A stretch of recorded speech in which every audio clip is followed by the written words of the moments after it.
Esta é a história do dia, da Rádio Observador. O Batalhão Azov é neonazi?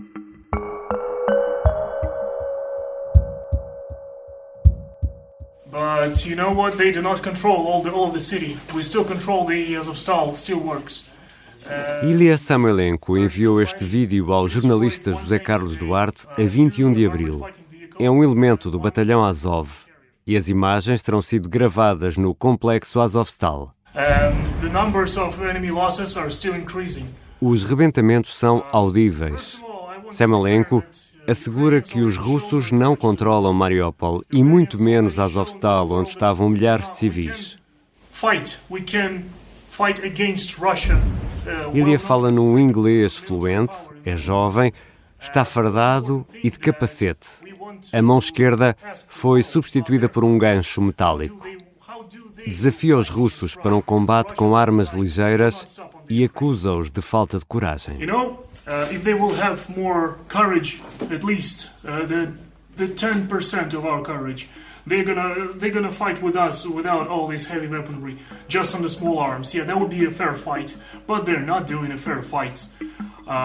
They're showing their cowardly face to the world right now, claiming that the Mariupol is taken. Mariupol is not taken.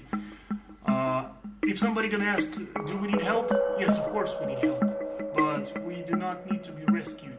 We can rescue others, and we are rescuing others.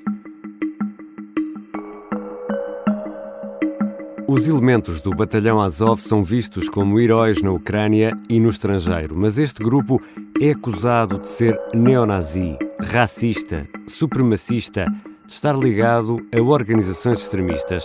Este é ou não um grupo extremista? Como nasceu? E que influência tem nesta altura na política ucraniana? Vou conversar com o jornalista do Observador, José Carlos Duarte, que investigou a história deste grupo paramilitar.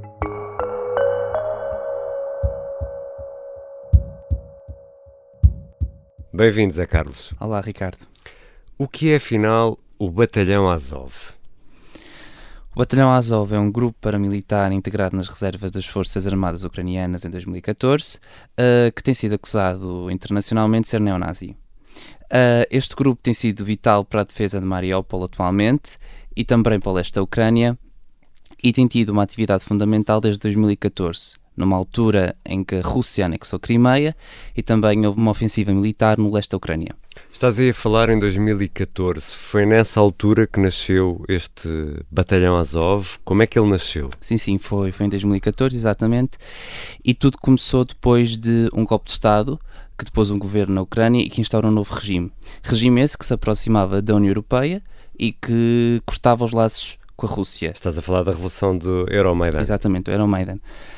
E foi a partir daí que este grupo surgiu, inicialmente para defender o leste da Ucrânia, para defender a Crimeia, que era uma região que estava a ser alvo de ataques, e com a invasão russa da Ucrânia, com o objetivo de nazificação que Vladimir Putin expôs, foi ganhando aqui uma grande notoriedade como um dos alvos para ele justificar exatamente esse objetivo.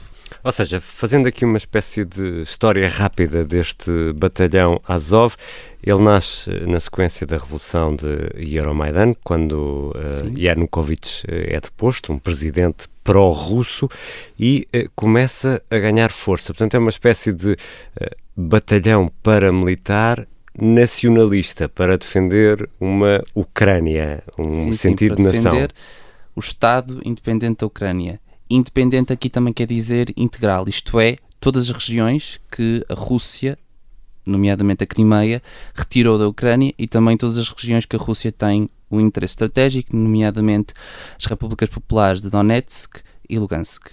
Zé Carlos Duarte, estamos aqui a falar de um grupo paramilitar disposto a pegar em armas para defender um ideal de nação, uma nação inteira, uma Ucrânia una. Estou aqui a ver alguns ingredientes comuns a outros grupos extremistas, quiçá neonazis. Sim, é verdade.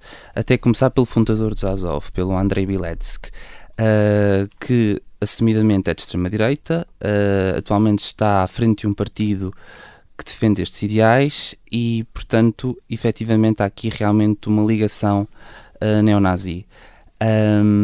Não sabemos exatamente quantos membros é que têm esta ideologia, quantos membros é que defendem estas ideias, mas que há membros que o fazem, isso é verdade, é certo. Agora, categorizar este grupo como neonazi não parece ser correto, já que nada nos parece apontar para que o grupo todo seja e tenha estas ideias. Mas se o fundador é neonazi... Ricardo, deixa-me só acrescentar aqui este ponto. Andrei Biletsky entrou e fundou o grupo dos Azov em março de 2014, mas saiu em outubro para exercer as suas funções de deputado. E apesar de ter sempre havido aqui uma espécie de ligação, nunca houve um corte total entre o fundador e o batalhão Azov. Portanto, já houve aqui uma série de anos que se passaram e que moldaram o posicionamento político e o posicionamento ideológico do grupo. Ou seja, esta influência foi-se perdendo um pouco no interior do batalhão Azov, é isso que estás a dizer? Exato. E que influência é que este grupo tem agora na Ucrânia? Atualmente eles são preponderantes para a defesa de Mariupol e são eles que estão a garantir que a cidade não é tomada pelas forças russas.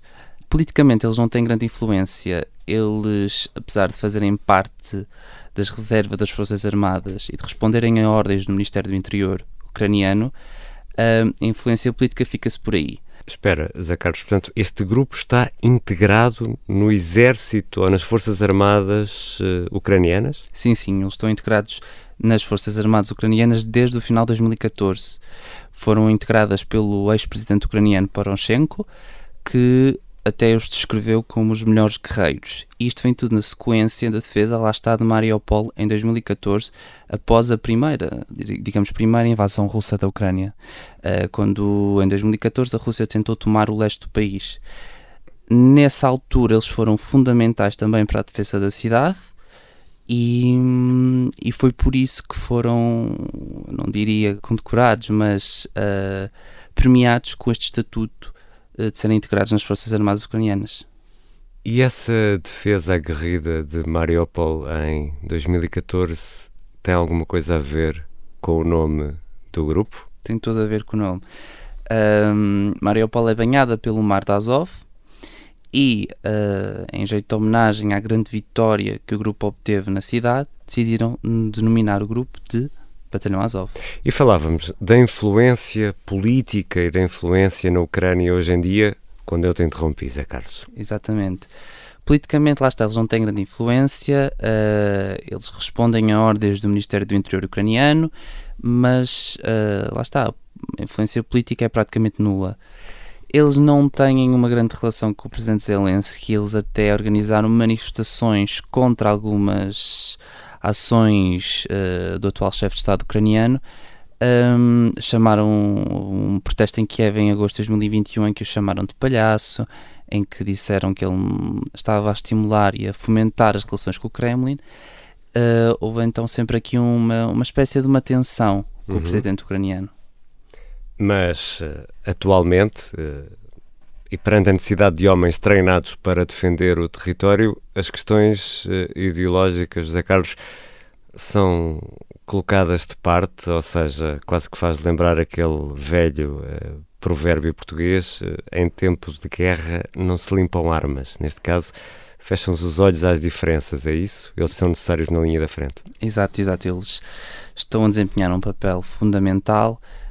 Sem eles, Mariupol já teria sido tomado pelas forças russas, e daí que todas estas tensões que houve com o presidente ucraniano ficaram um bocadinho debaixo do tapete, porque o mais importante é defender a integridade territorial da Ucrânia do que propriamente estas divisões que propriamente existiram no passado.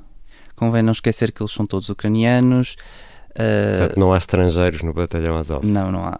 E todos vibraram ao som da Stefania, da canção que representou e venceu a Eurovisão 2022. Aliás, um soldado que ainda permanece em Azovstal cantou essa mesma canção em jeito de homenagem à Ucrânia e à unidade territorial do país. Stefania, mamo, Stefania, rozkwitaje pole Albansy.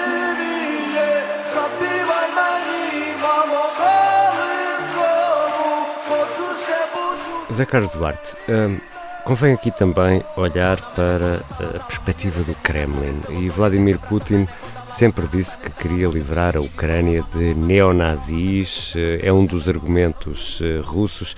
Já lá vamos olhar mais em pormenor para essa questão da propaganda. Queria primeiro fazer-te outra pergunta sobre a Rússia e Moscou, que alegadamente recorre também a grupos paramilitares, a grupos extremistas, também estão no terreno. Sim, estão no terreno neste momento no leste da Ucrânia. Isso é verdade, apesar de nunca, em circunstância alguma, ser admitido pelo Kremlin, mas efetivamente a Rússia sabe e tem existência que estes grupos existem e até de certa maneira os patrocina. Existem 2 grandes grupos de extrema-direita na Rússia. O primeiro é o grupo Wagner, que é bastante conhecido e que foi contratado para assassinar Zelensky. Não tiveram sucesso, mas a Rússia tentou que eles assassinassem o presidente ucraniano. E o outro é o movimento imperial russo, que é um movimento cujo objetivo principal é recuperar a Rússia dos czares. E recuperando as Rússias de czares significa conquistar outros territórios, nomeadamente a Ucrânia e outros, por exemplo, os países bálticos. Daí que haja até aqui um especialista que eu falei para fazer o trabalho explicou-me exatamente isso, que há aqui uma espécie de ligação de querer voltar à grandeza da Rússia, a Rússia a voltar a assumir aqui um papel importante no contexto internacional. Essa Rússia imperial, mas Exato. Nada disso é assumido, não é? Nada disso é assumido. Ou seja, olhando agora para a questão da propaganda e dessa luta contra os nazis e neonazis, a Rússia usa o batalhão Azov também como manobra de propaganda para justificar a intervenção, por exemplo, em Mariupol? Sim, eu diria que sim. Especialmente para lá está, para justificar o objetivo da nazificação. O Azov tornou-se um alvo, um símbolo, para realmente mostrar que há nazis na Ucrânia e que é importante lutar contra eles. Eu vou recordar o episódio da maternidade de Mariupol, em que o ministro dos Negócios Estrangeiros russo, Sergei Lavrov, veio dizer que era um acampamento do batalhão Azov e que foi por isso que a Rússia atingiu essa maternidade. Recusando aqui qualquer objetivo de matar civis ou de afetar esse tipo de população. Daí que a Rússia utilize este batalhão para, de certa maneira, justificar a sua ofensiva na Ucrânia. José Carlos Duarte, o batalhão nasceu ligado a neonazis. A matriz extremista, já explicaste, atenuou-se nos últimos anos, sobretudo nos últimos meses. Mas quando olhamos para o símbolo do batalhão Azov, em fundo amarelo, aquilo faz lembrar alguma coisa. Sim, faz lembrar uma suástica nazi. Portanto, o símbolo é um N, e que tem sobreposto um I e que portanto faz aí lembrar um bocadinho uma suástica nazi. É parecido com o símbolo das SS. Exatamente, também é em preto e tudo faz recordar essa altura da história. Contudo, os Azovs têm uma versão diferente. Eles dizem que é um I e um N e basicamente o que eles querem dizer é a ideia nacional. Não recusam qualquer ligação com o nazismo, com as SS e dizem que é uma ideia nacional e é isso que eles querem e basicamente é a defesa da integridade territorial da Ucrânia. Voltando ao início da nossa conversa, José Carlos Duarte, por tudo aquilo que explicaste, o batalhão Azov é ou não é neonazi? O batalhão Azov, no seu todo, não é neonazi, mas temos de ressalvar que existem elementos que têm essa ideologia e que a defendem. Obrigado, José Carlos. Obrigado, Ricardo. José Carlos Duarte é jornalista do Observador e assina o especial sobre o batalhão Azov. Explica como nasceu este grupo paramilitar e como tem atuado na Ucrânia desde 2014 até aos dias de hoje. Esta foi a história do dia. A sonoplastia é do Diogo Casinha e a música do genérico do João Ribeiro. Eu sou o Ricardo Conceição. Até amanhã.